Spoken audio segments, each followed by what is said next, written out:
Netflix's animated adaptation of the Castlevania video game series has garnered widespread acclaim for its not-so-shocking success as a video game franchise adaptation. While many fans of this classic game have grown disappointed with Konami's mundane theme of not recruiting any new elements within the games, the Castlevania animated series has effectively filled that void. It adeptly weaves the established canon into a more immersive and satisfying narrative, attracting a fresh set of fans beyond the gaming community. In the early Castlevania games, the story was conveyed through instruction booklets, brief text snippets between levels, or scattered contextual clues. Even as the series evolved with titles like Symphony of the Night, voice acting added depth to the characters, but the focus remained primarily on gameplay. The Castlevania animated series arrived as a breath of fresh air and became an iconic addition to the franchise. To meet the demands of fans craving more, the franchise introduced a new spin-off series, Castlevania Nocturne, which achieved remarkable success thanks to its impeccable character designs and culturally rich storyline, incorporating new details and elements. Continuing the tradition of memorable Castlevania villains, Castlevania Nocturne introduces a captivating antagonist named Olrox, offering a substantial update for the small screen to this boss from Symphony of the Night. No fan of the gaming arena would have imagined Olrox to evolve as a character with such complex layers or even become such an important villain in the spin-off series. In this video, we will exclusively focus upon the origin tale of Olrox in the Castlevania universe. So, without wasting another moment, let's get right into it. Before we go into our explanation, we have a very small request. If you like our content, please support us by subscribing to our channel. This is a small click for you, but for us, it means a lot. Thank you. Let's begin.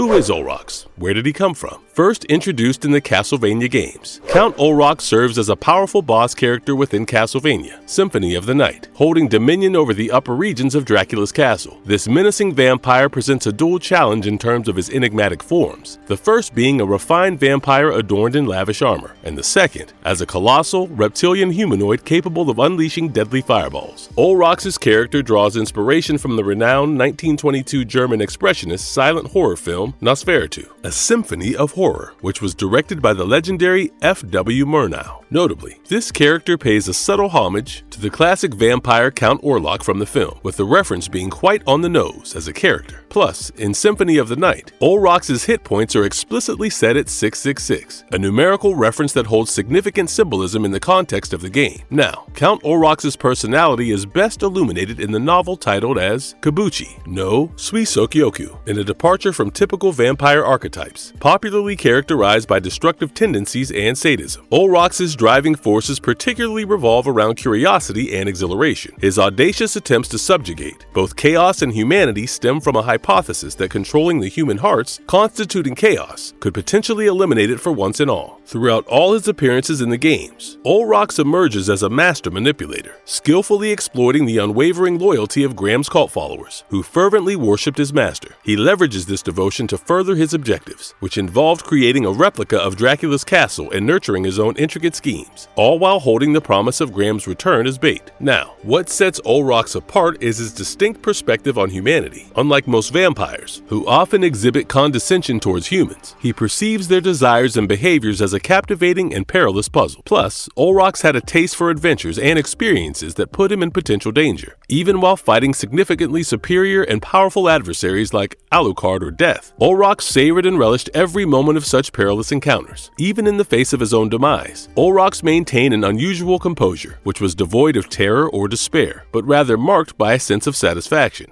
How does Olrox's human form differ from his true form in the games? In his human form, Olrox emerges as one of the more challenging bosses encountered within the normal castle. His primary arsenal of attacks in this form leans heavily towards his magic-based abilities. Be assured that Olrox has the capacity to summon a cluster of azure skulls through a dark portal, which persistently trail the player. Now, this technique bears quite some similarities to Alucard's Tetra Spirit spell, but with two notable distinctions. Firstly, these skulls can be obliterated, and secondly, they lack a predefined lifespan. What I mean is, they will adamantly pursue the player until until they either collide with Alucard or are vanquished. Each of these skulls possesses 15 hit points and 0 defense, with a pronounced vulnerability to holy elemental attacks. Additionally, Olrox can unleash an all-encompassing attack that sends surges of energy erupting from the ground. However, there are gaps between these surges, providing safe spaces where Alucard can stand to avoid taking damage. This vampire is also adept at teleportation and employs swift, elusive purple blasts that prove challenging to evade unless the player anticipates their usage. Notably, many of Olrox's attacks in either form can be deftly sidesteps by utilizing the Hellfire spell, which not only provides evasion, but also permits the player to counterattack simultaneously. Furthermore, Olrox's human form can be swiftly vanquished in mere seconds, with a few strategically thrown holy water vials or similar projectiles at the onset of the encounter, while he is in the process of rising from his chair. The pro gamers would know. These projectiles serve to stun him and inflict continuous damage, while the player can amplify the assault by launching their own weapon strikes as he struggles to regain his footing. Lastly, the Holy Rod stands out as an excellent choice against him, leveraging Olrox's aforementioned susceptibility to holy elements and the weapon's swiftness in delivering fatal blows. Now, in his true form, Olrox wields 3 distinct attacks, bearing 800 HP and 4 DEF. Paradoxically, this form can prove to be much more powerful than the former. Apart from stomping on Alucard, Olrox's attacks encompass a beam expelled from his mouth and a relentless barrage of fireballs that can be defensively guarded against. Although it should be noted that the beam does not harm Alucard directly. Instead, it detonates upon contact with the floor, setting ablaze the affected area. This dual effect not only inflicts damage on Alucard, but also engulfs him in flames. But triumphing over Olrox in this true form rewards Alucard with a base of 2,000 experience points, and it is worth mentioning that, in this form, Olrox's level stands at 26.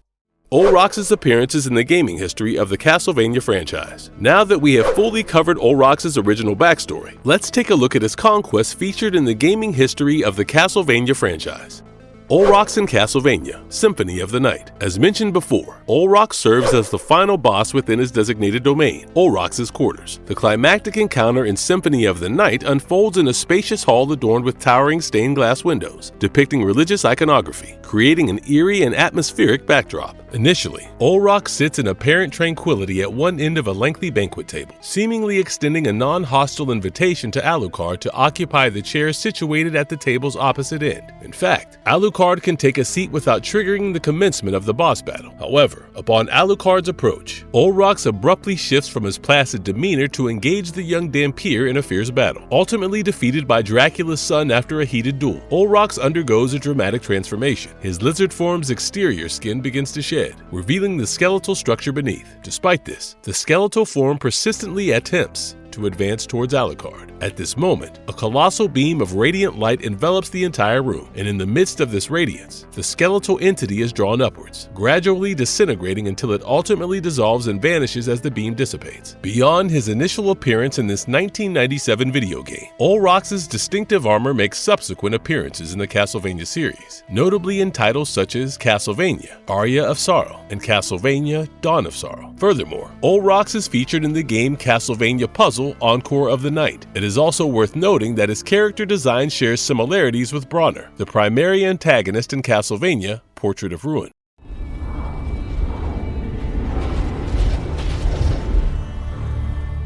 Olrox in Castlevania, Nocturne. Olrox's character in Castlevania's new spin-off series has received a much more multifaceted role than he did in the games. Nobody would have imagined how deep this character is, and within the first 7 minutes of the series' pilot episode, Olrox's impact was so massive that people mistook him as the main antagonist of the series, until the arrival of the Vampire Messiah. In Nocturne, Olrox takes on the persona of a well-dressed Aztec vampire, boasting an impressive age of approximately 250 years. He is recognized for his distinctive appearance, featuring an elegant 18th century outfit in rich purple hues. Olrox's long hair cascades down, concealing one of his ears, while his piercing green, slit-shaped eyes add an air of mystery. The story of the series unfolds in the year 1783 in Boston, Massachusetts, where Olrox harbors a thirst for vengeance against Julia Belmont, who was responsible for the demise of his beloved. Tracking down Julia and her son, Olrox engages in a confrontation which culminates in a fierce battle that ultimately tips in his favor when he takes his menacing form as a monstrous flying serpent, leading to Julia's tragic end by piercing through her body by the sharp edge of his tail. Olrox then approaches a fragile and traumatized Richter, opts to spare his life for the time being, and provides an explanation for his actions. He soon leaves after voicing his intent to return for Richter when he has matured and accrued more life experience. Subsequently, almost a decade later, Olrox embarks on a journey to France, prompted by rumors surrounding the enigmatic vampire Messiah. His arrival in Western France is marked by an encounter with Vaublanc,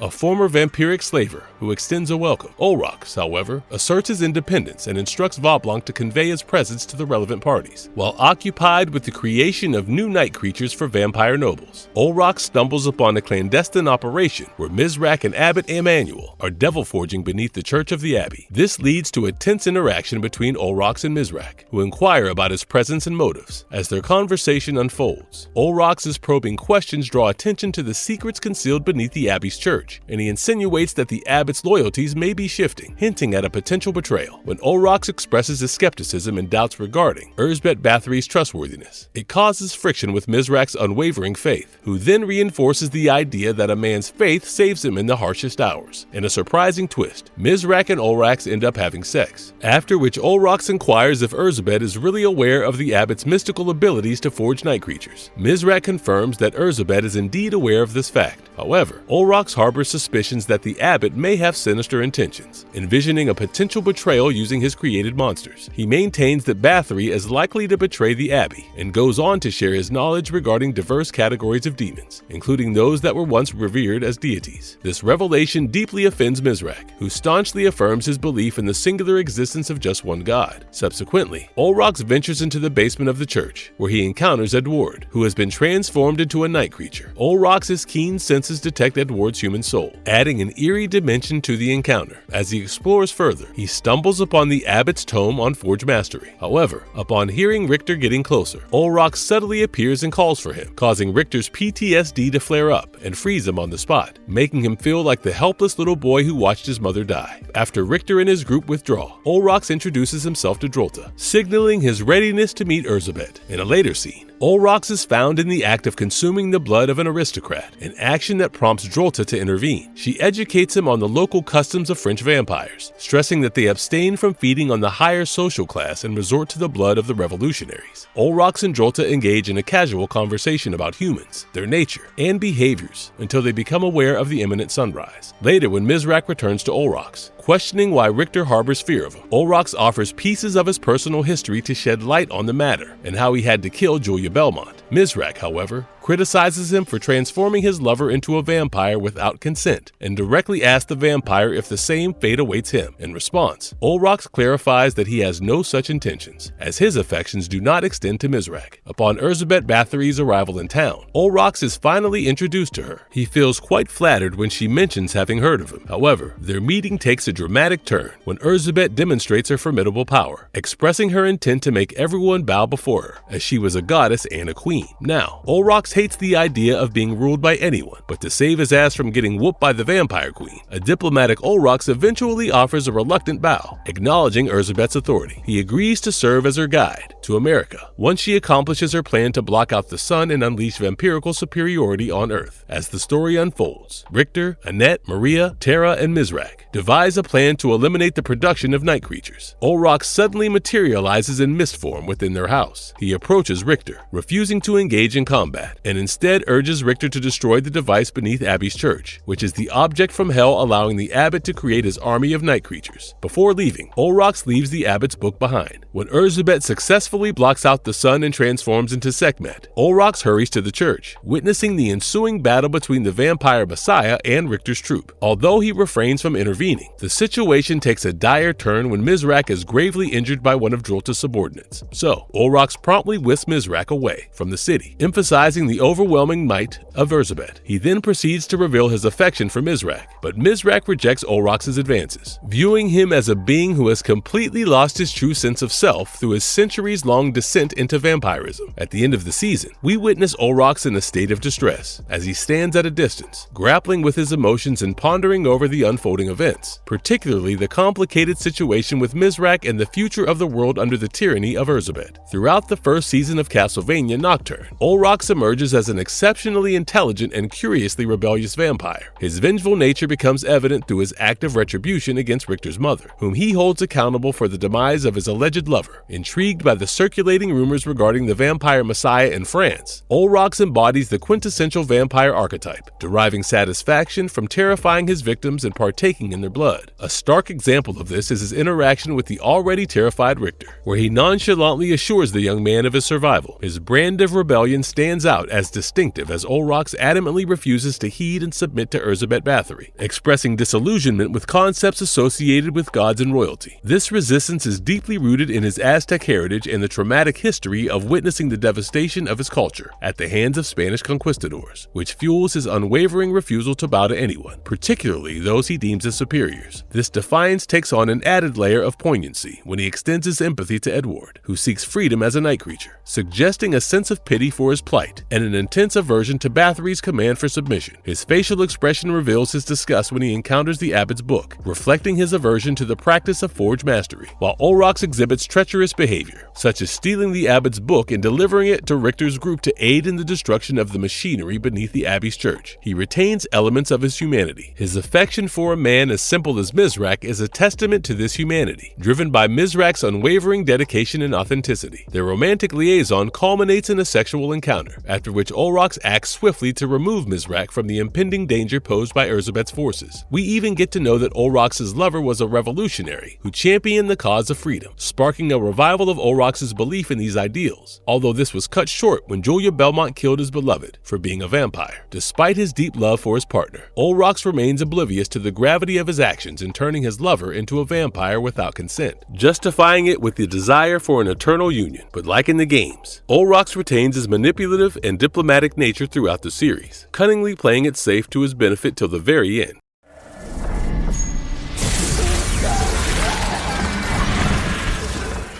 How powerful is he in the Castlevania animated series? In Castlevania Nocturne, Olrox boasts a vast array of standard vampiric attributes. These include heightened strength, speed, agility, durability, senses, and an extended lifespan almost ranging towards immortality. Beyond these inherent qualities, he possesses the remarkable ability to unleash devastating lightning attacks as seen during his fight with Julia Belmont. His prowess as a shapeshifter is notable, enabling him to transform into ethereal smoke or take on the awe-inspiring form of a colossal feathered serpent, reminiscent of the legendary Quetzalcoatl. Additionally, Olrox is a masterful combatant, proficient in various forms of combat, and wields potent spell-casting abilities. Lastly, his repertoire includes the capacity to assume a greenish-black mist-like form, summoning 5 spectral skull-shaped apparitions, and skillfully wielding his powers in the heat of battle.